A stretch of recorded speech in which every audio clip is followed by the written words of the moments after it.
Hey everybody, welcome to the Game Plan. My name is Gareth 𝗶𝗁𝗍𝗂, Chief Market Strategist and Master Trader here at VerifiedInvesting.com as well as InTheMoneyStocks.com. Here in the Game Plan today, guys, we're going to go over economic data, we're going to go over earnings numbers, we're going to go over the crazy rally we're seeing in stocks.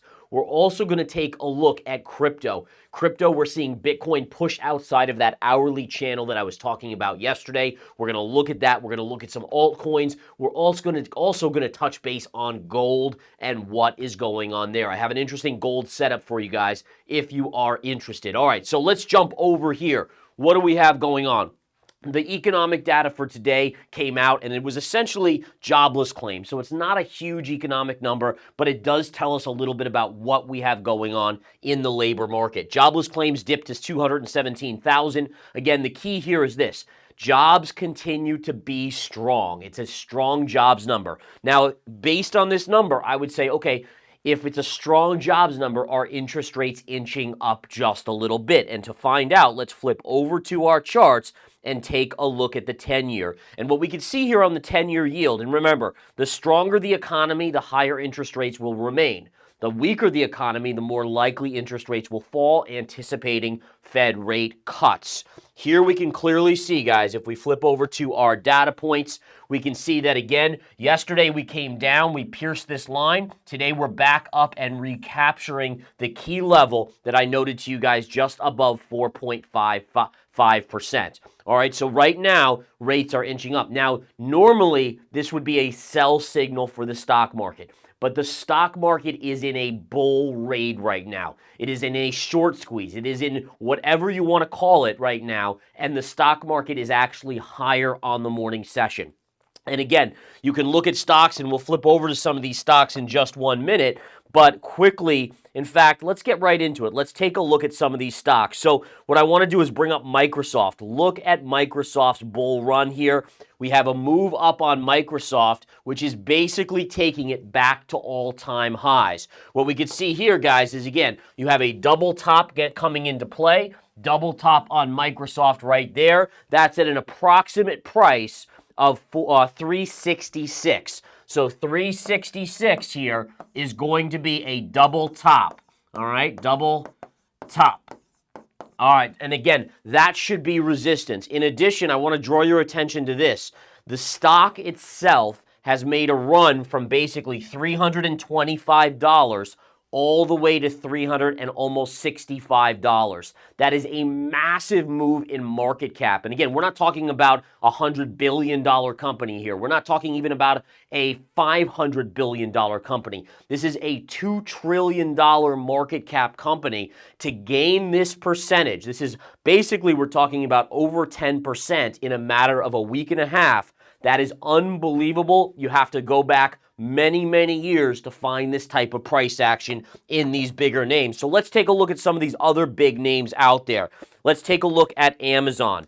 Amazon, we know Amazon had good earnings. The stock initially was falling into earnings, then had this huge move up. Yesterday, it finally had a little bit of a down day. And again, it did come into some resistance right here. There's a down-sloping trend line. Let me just move out here. What we can see again on this chart is this down-sloping trend line area. If we go back to this pivot high back here, and we connect it through this pivot high, that's where we are right now. Now, honestly, could it go a little bit higher? Yeah, you see this white trend line right here?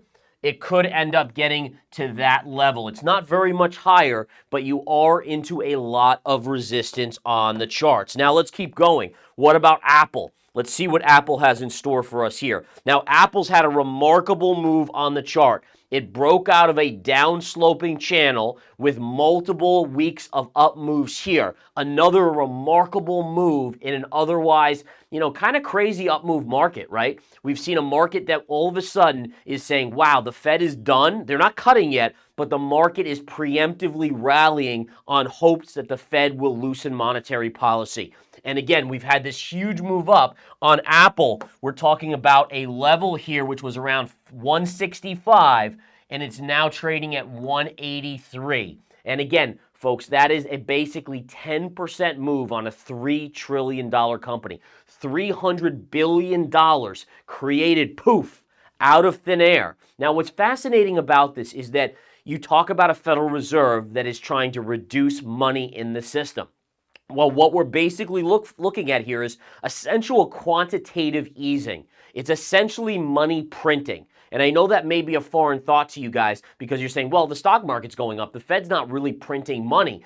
But in essence, when you create $300 billion in a week and a half on this stock and you do $100 billion or $200 billion on Microsoft and on Amazon $100 billion and you do this, essentially you're creating from what people had a couple weeks ago, their portfolios are now up massively. And the wealth effect can then start adding to inflation pressures. Because when people look at their 401ks and they say, wow, 2 weeks ago I had 100K, now I have 115K. You know what? Maybe I will go buy that new TV. Maybe I will take that vacation. I feel richer. And the more demand you have for goods, the more the price may adjust upwards to meet that additional demand. And that's how we get inflation. So it's just interesting to note here how we have stocks that are ripping.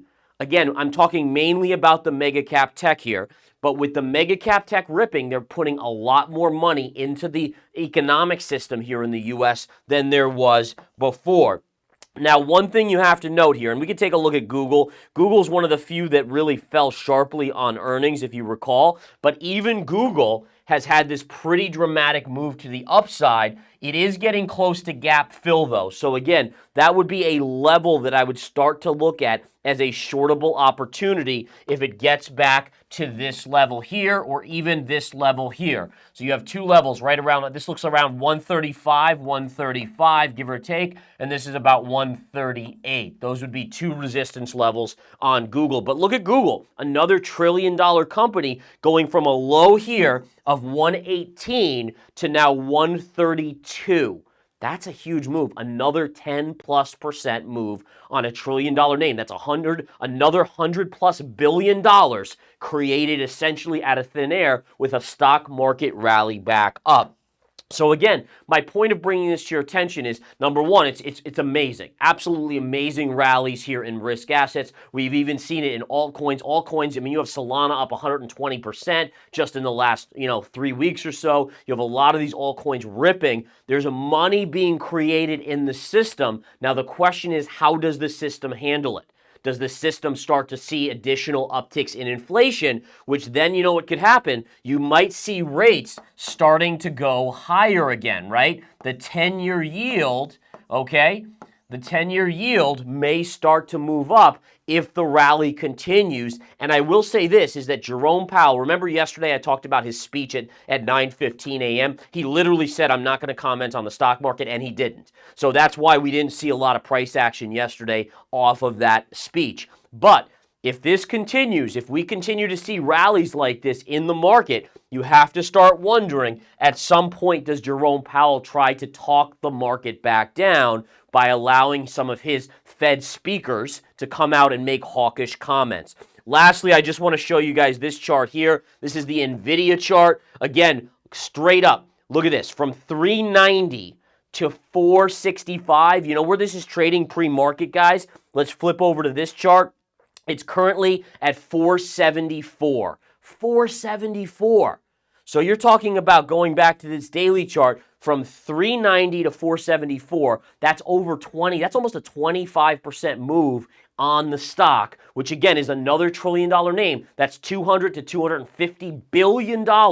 Again, boom, poof, whatever you want to do, that's now being added to the system. Now, you are coming into a lot of resistance here. We have this area here. We have this area here. We're essentially right in the mix pre-market at 474. We're right in this upper end right here. There is this pivot top right here, which again, you would assume some sort of check back on the chart off of that level. All right, so holy cow, mega cap tech has been leading it. Now, a lot of people will say again, and they said this, by the way, before the last downturn, they were like, oh, it's a broad-based rally. And I was like, I called bullshit on that. It's like, no, it wasn't a broad-based rally. It was mega cap tech leading the charge. Now, again, you're hearing, oh, it's a broad-based rally. The answer is no, it's not. It's not a broad-based rally. You can clearly see by these moves and the amount of money that they're adding to the system that it's purely mega. And listen, purely means a majority. A majority of the gains are the magnificent $7 trillion companies. Just look at those charts I just showed you, right? And again, Literally,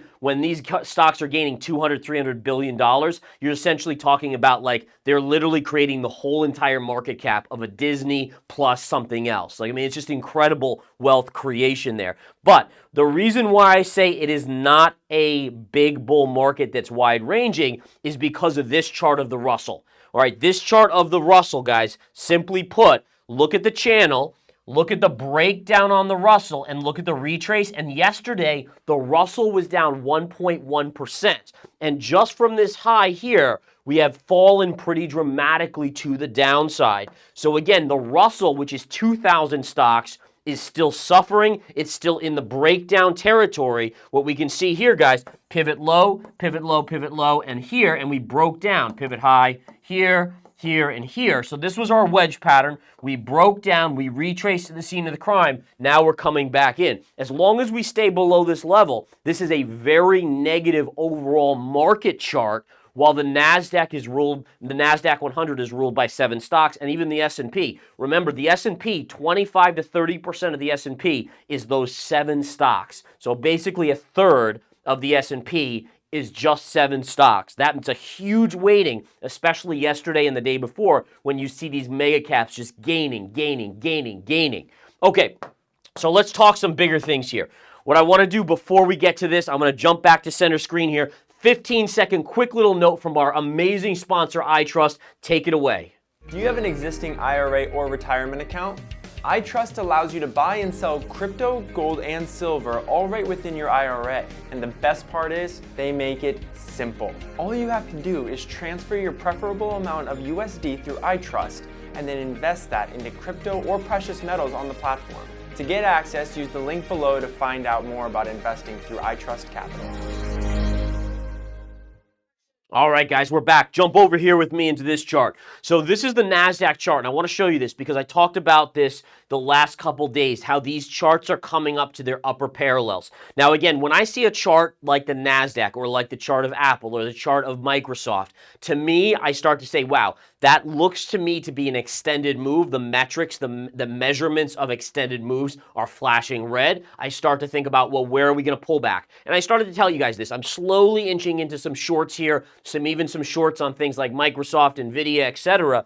But what we want to do now is basically look at this chart. Now, this chart is the NASDAQ. And I talked about this, I believe, yesterday, about where the NASDAQ could put in a top. Could it be today? Now, again, what we're going to look at is this level right up here. Notice the up move, and again, notice this and this and this, right? And again, this channel, we are just about to that level. It looks to me to be right around 13,750 to 13,800, right in that vicinity. That, to me, is going to be a very interesting level to watch. All right, next chart I want to look at is the S&P 500. Then we're going to get into some crypto charts and some gold, and then eventually I'll hopefully have some time to go to some earnings, okay? Okay. So on this chart, this is the S&P 500. Now, a lot of times I use the spiders, but I want to do the S&P today because I don't have a bunch of lines on this chart. We're going to start from scratch. All I want to show you guys is this trend line that I am following here on this. Simply take this high, connect it to these secondary highs, right there. Okay, so again, look at what we have here. We have this high here to this high to this high, and look at how we're getting very close. Again, it's hard to guesstimate here, but let me do my best. The trend line looks to be about 4,405. So that on the S&P is what we're looking at. Okay, the S&P yesterday closed at 4382.79. So we're talking basically about a 20 to 25 point move here on the S&P higher, and then you will slam into this trend line right here, essentially a retrace into resistance. Considering this would be our, I believe it's our 10th update. Let me see, 1, 2, 3, 4, 5, 6, 7, 8. So it'd be our 9th day up on the S&P, 10th on the NASDAQ. We'll see again, if we hit that level today, does the market stall out? In addition, remember the gap fill I've been talking about on the S&P 500. This gap right here, We draw that line across, and it's right at the same level. So we are really close to this level. And if there's ever a level where the S&P is going to pull back from, that is going to be the level. It's a multi-factor level with an extended move up. Take a look at the RSI, for instance, types of thing like that. Again, multi-factors, gap fill, down-sloping trend line, converging right at X marks the spot. All right, into some Bitcoin action real quick. Actually, before we get into Bitcoin, I just want to show you quickly the chart of oil here. Oil I talked about. This is my buy level I mentioned to you guys yesterday, right here, right here, right here, and right through here. Look at how close we are. We're bouncing a little bit today. If this reverses, that to me at 74 is a buying opportunity. All right, Bitcoin, here we go.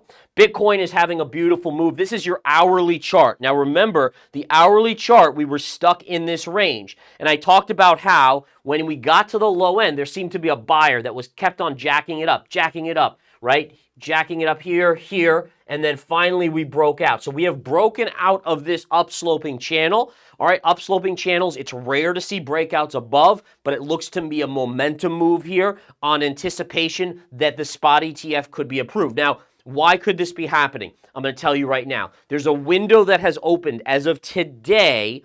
I think it goes to the 17th or the 16th, but if it's an approval window. So if the spot ETF is going to be approved in November, then it basically has to be done in the next 7 trading days or in the next 7 days in general. All right, so just watch that. There's again the window, and I think that's what's going on here is that you've popped up and you likely are now seeing that kind of anticipation that that window is now open for approval. Can it get through? Now, the higher it goes into the approval, the less additional upside there's going to be. One of the things I want to show you guys is this, right? So this is going to our daily chart.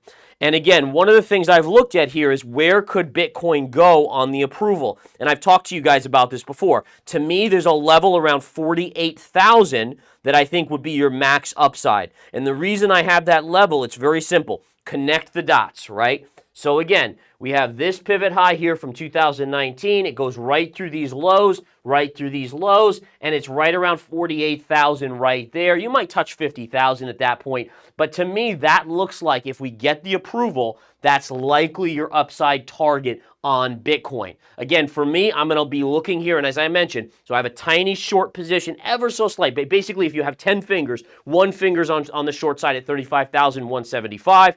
At 40,000, I'm going to add another one finger. At 45, another one finger. If we get to 48 to 50, I'll probably add a whole hand. All right, that's how I dollar cost average. I kind of inch in slowly, getting it into that level, and eventually you'll get a pullback. And in fact, I still think you'll probably pull back to the scene of the crime right in here, this area right here, eventually. But that's just how I trade, right? That's how I trade. I was long up to 31, took a half off, the other half at 34. Now I'm starting to kind of look at the extended move, the hype. The hype is a big one, folks. If you go on crypto Twitter, you will just see insanity out there. And again, I read that. It's made me more money historically than I've ever made before by reading social media and analyzing when the euphoria gets to a level. By the way, that was one of the key reasons why I was able to call this top. It was technically in play, double top with a slightly higher high with no confirmation. And also the hype out there was at a cacophony level that was like,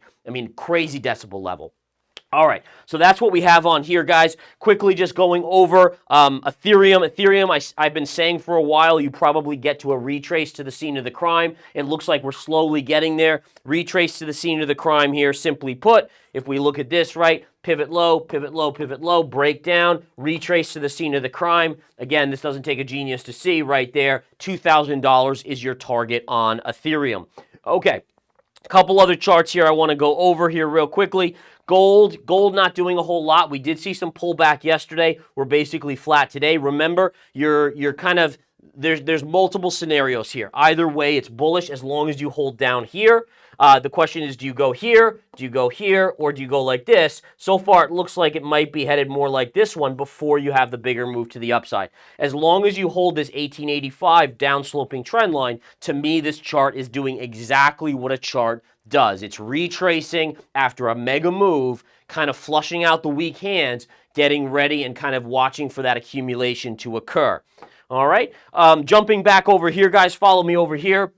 Just going to a couple other charts. I wanted to quickly touch base on UPST. Yesterday, I gave you this trend line here. I said this is the trend line to watch right there. Look at how it was pivot lows all the way along. Where did the chart go? Right down to that level, literally to a T right there. ARM Holdings reported earnings this morning. This is a semiconductor play. Interesting, it's having no impact on Nvidia at this point, but it is under pressure. This was a recent IPO. It's dropping. Now, do I have any levels on this? The answer is not really. If you want to play double bottom, and again, you can see this is all the data I have on the daily because it was such a new IPO. The only level you could play here would be the 46.5 level double bottom down here. It's currently trading around $51 to $50. So again, to be honest, I don't really like charts that don't give me a lot of data because it's almost like handicapping me. I need more. The more data, the more levels I can find. The less data, the more question marks I have in my mind. Twilio, awesome. This is one of the trades that we actually have it in themoneystocks.com in the verified investing alerts. We were in at 55. You can see as of yesterday, we were down slightly. I love this chart going into earnings. Actually, nope, check that. Here it is. This is the move here on earnings. So we are up nicely on this one. And again, great move on Twilio. Congrats to members of verified investing alerts at inthemoneystocks.com. We do have a chart here on Disney. Disney up on earnings pretty nicely. We're at around $88. Is there a tradable level here on Disney? And the answer is not really. It's not up enough yet. If you're really aggressive, $92, this pivot high right here would be a level. But again, keep in mind, the chart was setting up. I mean, look at this beautiful chart here. You had a wedge pattern, right? Look at the wedge pattern here. And let me just show you this, right? So you had this downsloping wedge, right? All these beautiful things. And then you had this wedge pattern in here. So this was a downsloping channel, excuse me. Then you had this wedge pattern in here, right in here, and look, you broke out, you retraced, and now you're moving up like that. This is a classic chart. If you ever want to learn education-wise, look at this chart. Again, a lot of people, and this is honestly, this is an issue. There's a reason why I stress being agnostic in terms of the news and the hype, and because this would be a key play where you have a lot of emotion running on Disney and the fight in Florida and all this stuff with DeSantis and all this other stuff. And honestly, that can sway people to either be short or be this or be that. And all you need to do is look at the chart. Chart told you everything you need to know here, and that's the beauty of it. All right, back to the center screen, guys. I got to get going. I got to get to the charts, but thank you for tuning in. Thank you for your kind words. You guys seriously rock. I will be in the trading room shortly with my members. Feel free to check it out at inthemoneystocks.com. And again, I'll be back tomorrow, 9 a.m. You guys take care.